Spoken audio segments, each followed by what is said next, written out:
Good evening, everyone, and welcome back to the Conscience Haven. This is episode 3, where we create space for calm awareness in an increasingly chaotic world. In our last episode, When the Nation Stalls, we talked about uncertainty, especially when it comes from our leadership and systems, and how it affects the emotional and spiritual well-being of so many people. Today, we're diving a little bit deeper into the noise that surrounds us, the constant messages, opinions, and fears that seem to come at us from every direction. And I want to ask you, how do we stay aware? And how do we stay balanced? And all while being compassionate when everything feels so confusing and so heavy and loud? Well, there's a lot happening right now. We're living in a time where propaganda, gaslighting are everywhere. Not just in politics, but in media, marketing, even in the conversations around us. It's that subtle feeling that something's off, but you can't quite put your finger on it or name it. And when you're surrounded by mixed messages long enough, it's easy to start doubting your own reality and to feel exhausted by the noise. On top of that, we're dealing with the rising cost of living. Groceries are high, utility, gas, the basics that we used to feel manageable are now stretching our families to the edge. Health insurance rates continue to climb, and major cuts to Medicaid have left so many of us, especially children, in uncertain situations. When you add all of this together, it's more than just economics. It's spiritual, and it affects how we breathe, how we think, and how we relate to one another. Let's take a moment to acknowledge what that really means. Behind every headline, there's a family making impossible choices. Parents are skipping meals to make sure their kids have enough. Seniors rationing their medicine because they lost their coverage. When people feel unseen and unheard or gaslit by the very system meant to protect them, it's not just an economic issue, it's a soul issue. I think that's where awareness begins. When we see the human being behind the statistics and when we choose compassion over judgment, even when we don't have all the answers. So how do we find balance in the middle of all the noise? The first step is awareness. Just pausing long enough to recognize when something is affecting your energy or your peace. We want to be intentional about what you take in. Not every message deserves space in your mind. How they say that, saying that, a person, has free rent in your mind. Well, you want to protect your peace the same way you'd protect your home, with boundaries. So basically, if you can start your mornings in silence or with something that fills your spirit, such as music, prayer, or meditation, or a moment of gratitude. And then you want to take time to focus on what you can control. Maybe you can't change inflation, but you can create daily habits that nurture your peace. When you choose kindness and you practice stillness or reach out to someone who might be struggling, because when we lift each other up, even in small ways, we remind the world that compassion is stronger than confusion. So let's take a deep breath, because we're all in this together and we don't want anyone to feel, left out or unseen or unheard. So sometimes that means reconnecting with friends or family. Sometimes it means finding a conscience community, people who share your values and your awareness, or just like-minded people. Support doesn't always mean money. It can be presence, understanding, or just showing up when someone needs to talk. And if you're the one who's struggling, remember, asking for help is not a weakness. It's a conscious act of strength. We were never meant to go through all this alone in life. So I have something here that I'd like to read to you. And it kind of like relates to everything that's going on in the world now. But if you have a spiritual background, or if you believe in God and you follow the scriptures, this is for you. And if you don't believe in God, or you don't follow the scriptures, or maybe that was never a part of your life, just hear us out. Hear this out. So we're in the end of times, because we're living in what we call now the revelation. So the revelation means revealing, and revealing of prophecies.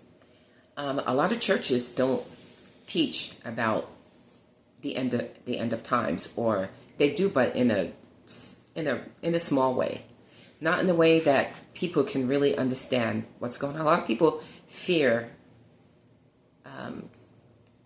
searching and reading over the revelation, because there's so many aspects of it that almost feels like a movie, like a scary movie.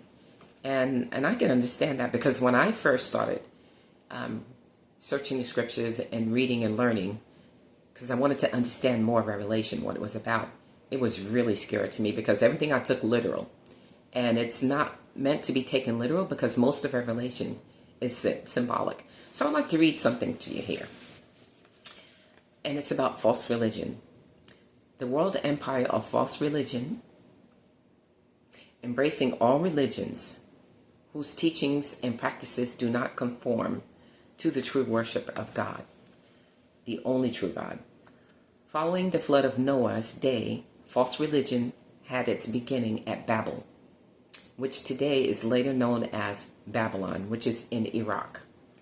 And you can read that. If you want to do more research into that, you can refer back to Genesis 10:3 through 10. And also chapter 11, 4 through 9. In the time of Babylonish religious beliefs and practices, it spread to many lands. So Babylon became the great, it was fitting for the name of false religion as a whole.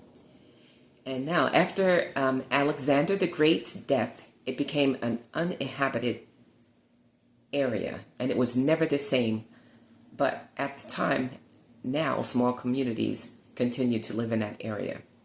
So they're very small communities. Babylon, it ceased to function as a major urban center for over 700 years. Around the time of 323 BC, it remained an important city, and after the death of Alexander the Great died in 323 BC, the resulting wars among his generals caused a steady decline of the city as its inhabitants left. So, in the symbolism of Revelation, Babylon the Great, as referred to as the great city, a kingdom that rules other kings. And you could find that, you could reference that in Revelation chapter 17, verse 18. Like a city, it would have many organizations within itself, and like a kingdom, that includes other kings in its domain. It would be international in scope. It is described as having relations with political leaders, contributing much relations to wealth of men and commerce, while itself being a third element that has become a dwelling place of demons and the persecutor of prophets and of the holy ones. And you can reference to that in Revelations chapter 18, verse 2, chapter 9 through 17, and verse 24. So I want to explain a little bit about Babylon the Great and how it ties into what's going on today. Babylon the Great, let me just explain to you the symbolism of what it is. Babylon the Great is a symbolic figure in the book of Revelation, representing the world's corrupt political, commercial, and religious systems that oppose God. It is depicted as a harlot who has persecuted believers, and her meaning connects to the ancient city of Babel, which symbolizes confusion and rebellion against God. Interpretations vary, but it is often seen as a spiritual entity that uses deception and seduction to lead people away from God. Symbolic representation, political and commercial power. It is interpreted as the sum of worldly systems, including politics, banking, and media that separate humanity from God. A false religious system. It is often seen as a powerful religious entity that promotes false teachings, idolatry, and the worship of Satan, as described in Life, Hope, and Truth. The whore that represents Babylon is the whore of Babylon. The figure is personified as a harlot who is drunk on the blood of the saints and martyrs, symbolizing oppression. And the reason why I say this is because when you look around and you see how governments are being influenced to go along with their narrative, or they could risk losing money that is sent to them from especially governments like the USA. How the USA is sending money to various governments, and if other governments don't comply, with our government can stop their funding. So, in other words, comply or goodbye. And the governments are playing into the worldly systems, or the wicked system, because that is wicked. And the scripture says, all that is happening now, all this that's happening now is leading up to the Antichrist. Now, these are minor antichrists, because what they're doing, they say they believe in God, when in their heart, they're really not practicing what they preach. So that's false, regardless how you want to slice it. So I want to read to you this. The scripture says about the Antichrist. He will derive from the Middle East, and he will take a seat in Jerusalem at the Temple Mount, where he will sit as a king and call himself God. But the scripture states that certain things will have to take place. One in particular are the two witnesses when they come on the scene.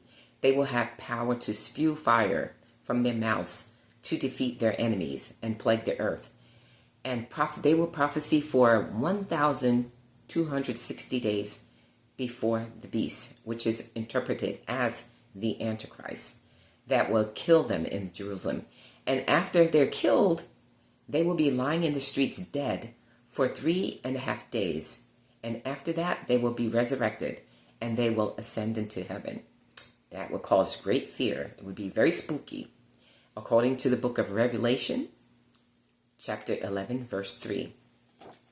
Now, I'll share that with you because when I came across this YouTuber, and he's a minister, and he is the narrator behind a network called AOC Network on YouTube. His name is Jaron Lewis. And he's a minister, and he produces all of his channel's videos. And he creates numerous videos that explore the Bible and Christian topics. And he does it in depth. So he does research, and he digs deep. And so he goes deep into biblical prophecies and the nature of heaven. He is very knowledgeable with his researching with the scriptures, and especially topics that regard revelations. Now, let's take a deep breath. That was quite a bit of information, and some of you may be familiar with that information, and some of you may not. So if you are, don't forget to comment below if you have anything that you want to discuss or find out about, or anything that you have that you want to share or inquire. Just let me know in the comments. So as the world gets louder, let's remember our awareness is our sanctuary. Even when everything feels uncertain, we still have power in how we respond with clarity, compassion, and a conscious choice. So here in the Conscience Haven, we may not have all the answers, but we can hold space for reflection, understanding, and peace. So, with the weight of the world for just a moment, let's take a time to take a deep breath and remember, you're not alone. We're all in this together, and I keep saying that often. Until next time, I'm Anna, and this has been The Conscience Haven. And take care of yourselves.